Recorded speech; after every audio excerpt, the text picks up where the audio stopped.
မိသားစုတွေမှာလေကိုကအရေးပေးမခံရဘူးကိုဖြစ်ချင်တာကိုမိဘတွေကနားမလဲဘူး supportive မပေးဘူးဒီလိုမျိုးအခြေအနေကြုံမှုကြတာအဲ့တော့ဒီကိုတို့မိသားစုတွေမှာဒီဆက်ကြောသက်အရွယ်ရောက်လာတဲ့ခါကျရင်အိမ်နဲ့အဆင်မပြေတာတွေမိဘရဲ့အဆင်မပြေတာတွေကိုဖြစ်ချင်တာကိုနားမလဲတာတွေဒါတွေကလူငယ်တွေတိုင်းရဲ့ဘဝမှာကြုံမှုကြစမြဲပေါ့နော်အဲ့တော့ဒီကိုဖြစ်ခဲ့တာလေးကိုနည်းနည်း share လုပ်ပေးမယ်ဒီကိုအဖေကကြတော့သူက family business ရှိရပေါ့နော်အဲ့အတွက်ကြောင့်မလို့သူရဲ့ family business ကိုဆက်ပြီးတော့လှုပ်စေခြင်းနဲ့ဒါပေမဲ့ဒီကိုကကြတော့ပညာရေးဘက်သွားခြင်းနဲ့ academic ဘိုင်းကိုပဲသွားခြင်းနဲ့ဒီဘွဲရပညာတက်ပြီးွားရင်ကိုယ်အလုပ်နဲ့ကိုအဲ့လိုလုပ်ချင်နေပေါ့နော် family business ကိုစိတ်ဝင်စားအောင်ငယ်တွေကပေါ့နော်အဖေကသူများတွေနဲ့ဟို compare လုပ်ပြီးပြောလေပြောထားရှိရပေါ့နော်ဟဲ့ तू ကတော့ဒီလိုဖြစ်နေပြီနေကတော့မဖြစ်သေးဘူးအဲ့လိုမျိုးနေကတော့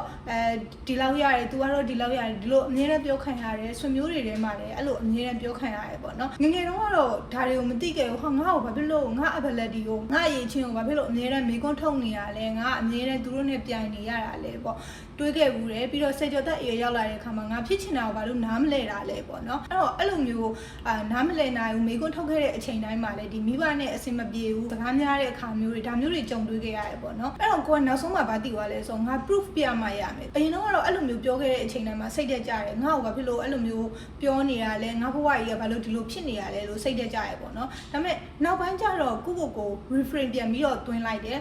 okay ငါ့ကိုသူတို့မယုံဆိုရင်က proof ပြရမယ်ဥပမာ academic ဘိုင်းကို supporting မလုပ်ပေးဘူးဆိုရင်တော့မှကိုယ့်ဘာသာကိုဘာလေးကနေပြီးတော့စပြီးတော့လေ့လာလို့ရမလဲဆိုပြီးတော့တဖြည်းဖြည်းလေ့လာတယ်ခုနက compare လုပ်တဲ့ကိစ္စပေါ့နော်ဒါညီကိုတို့ငငယ်တွေကAsian family တွေအများစုကတော့တစ်ဖက်နဲ့တစ်ဖက်ကို compare အများနဲ့လုပ်နေကြပေါ့နော်အဲ့မှာကျမတို့ကောင်းတဲ့အချက်ကဘာဖြစ်သွားလဲဆိုတော့ competitive အရင်ဖြစ်လာတတ်တယ်ဘယ်ရမဆိုအဆုံးဘက်ရောက်ရင်တော့မကောင်းဘူးဒါပေမဲ့ competitive ဖြစ်တဲ့စိတ်ကလည်းကောင်းတယ်ပေါ့နော်ကျမတို့ well prepared ဖြစ်လာတဲ့ဒီဟာကိုရဖို့အတွက်ပေါ့နော်ဒီဟာကို win ဖြစ်ဖို့အတွက်ကို well prepared ဖြစ်လာတယ်အဖေအမေတွေပေးခဲ့တဲ့ pressure ကိုကိုယ့်ဘက်ကအကောင်းဆုံးပြန်ပြီးတော့ကိုပေါ့နော်လမ်းမမေးအောင်ကိုယ့်ဘက်ကိုပြန်ထိန်းနိုင်ရင်တော့အရင်ကောင်းတယ်ပြီးတော့နောက်တစ်ခုပေါ့နော်ကျမတို့သူတို့ကနေထိုင်မဖြစ်နိုင်ပါဘူးဆိုပြီးတော့အဲ့လို possible ပြောနေရဆိုပေမဲ့ကိုလုံးဆရာရှိတာကိုတဖြည်းဖြည်းချင်းမှတ်မှန်နဲ့ consistent ရှိလောက်သွားမယ်ဆိုရင်ကျမတို့တကယ်ဖြစ်လာတယ်တကယ်ဖြစ်မြောက်သွားတဲ့အခါကျရင်တွေ့လားအဖေတွေ့လားအမေသမီးတို့ဒီဟာတွေလုံနိုင်တယ်ဆိုပြီးတော့ပြောလို့ရရပေါ့နော်ဒါနီကို motivational speaker ပုံစံမျိုးပြောနေရမဟုတ်ဘူး motivational speaker အများစုကတော့ဟဲ့နင်ဒါလုပ်ဆိုဟုတ်တယ်အဲ့ဒါမလွယ်ဘူးဒါပေမဲ့ကျတို့အရန်တော်တက်နေတဲ့လူတွေကိုသွားပြီးတော့သူ့အတိုင်းချက်ချင်းဖြစ်ချင်နေဆိုရင်တော့မရဘူးပေါ့နော်ဒါပေမဲ့ကိုဘာလုပ်နိုင်လဲကိုအခြေအနေလေးနဲ့ကြည့်ပြီးတော့တဖြည်းဖြည်းချင်းလေ့လာရင်းနဲ့ကျမတို့ဖြစ်ချင်တဲ့ဟာကိုတဖြည်းဖြည်းချင်းလုပ်ယူသွားလို့ရရပေါ့နော်အဲ့တော့စိတ်သက်ကြတဲ့အချိန်တွေရှိမယ်ငိုချင်တဲ့အချိန်တွေရှိမယ်အဲ့လိုအချိန်တွေတိုင်းမှာ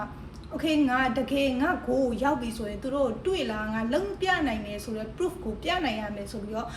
အဲ့လိုစိတ်တကြတဲ့အချိန်တိုင်းမှာအဲ့လိုစဉ်းစားပြီးတော့စူးစမ်းပေါ့နော်ဒီကအခုကြည့်နေတဲ့လူငယ်တွေလည်းဘာမှစိတ်တက်မကြပါနဲ့လူငယ်တိုင်းဒီပြဿနာကိုကြုံတွေ့ခဲ့ရတဲ့အတွက်ကြောင့်မို့လို့ကိုတယောက်တည်းမဟုတ်ဘူးလို့စဉ်းစားပြီးတော့စူးစမ်းပါ fighting